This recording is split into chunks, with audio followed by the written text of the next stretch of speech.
নমস্কার। নির্বাচনের দিন ঘোষণার পর দিনই যেভাবে বাংলার উচ্চপদস্থ আমলাদের, পুলিশ অফিসারদের নির্বাচন কমিশন বিভিন্ন জায়গায় পরিবর্তন করেছেন, তাদেরকে অকেজো করে রেখেছেন, সেটা আমার জানা মতে বাংলার ইতিহাসে এর আগে কখনো হয়নি।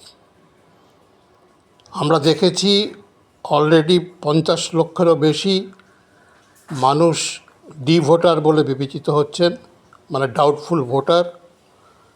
প্রসেসটা এখনও শেষ হয়নি, তার মধ্যে নির্বাচন ঘোষণা হয়েছে এবং তারা কতজন এই প্রসেসটা শেষ করতে পারবেন নির্বাচন প্রক্রিয়ার শেষ হওয়ার বা শুরু হওয়ার আগে, মানে ভোট দানের আগে, সেটা একটা বিরাট প্রশ্ন থেকে যাচ্ছে। তাহলে এত পরিকল্পিতভাবে বাংলার বিরুদ্ধে নির্বাচন কমিশনকে ব্যবহার করছে শাসক বিজেপি, সেটা অন্তত ন্যক্কারজনক একটা দৃষ্টান্ত সৃষ্টি করেছে।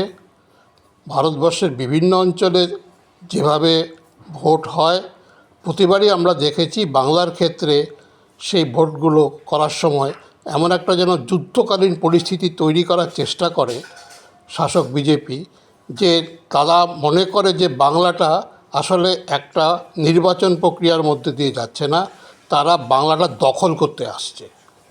এই দখলের রাজনীতিটা কিন্তু বাংলা প্রতিবার ঠেকিয়ে দিয়েছে এবং প্রতিবার প্রতিহত করেছে, এবং আমি বিশ্বাস করি এবছরও সেটা হবে।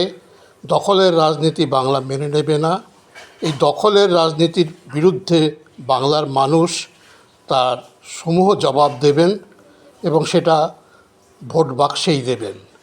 আরও একটা কথা আমার কাছে মনে হয় বলা দরকার, আমাদের প্রত্যেকেরই ভাবা দরকার, যে অদ্ভুতভাবে কিন্তু মনে হয় যে বাংলায় এখন যে অবস্থা তৈরি করার চেষ্টা করছে দিল্লির শাসকরা, গত 60-এর দশকে পূর্ববাংলার ক্ষেত্রেও, মানে পূর্ব পাকিস্তানের ক্ষেত্রেও পাকিস্তানের শাসকরা একই রকম একটা পরিবেশ সৃষ্টি করেছিল। তার ফল ভালো হয়নি। আমার আশা ভারতবর্ষের শাসকরা ইতিহাস থেকে শিক্ষা নেবেন। ধন্যবাদ।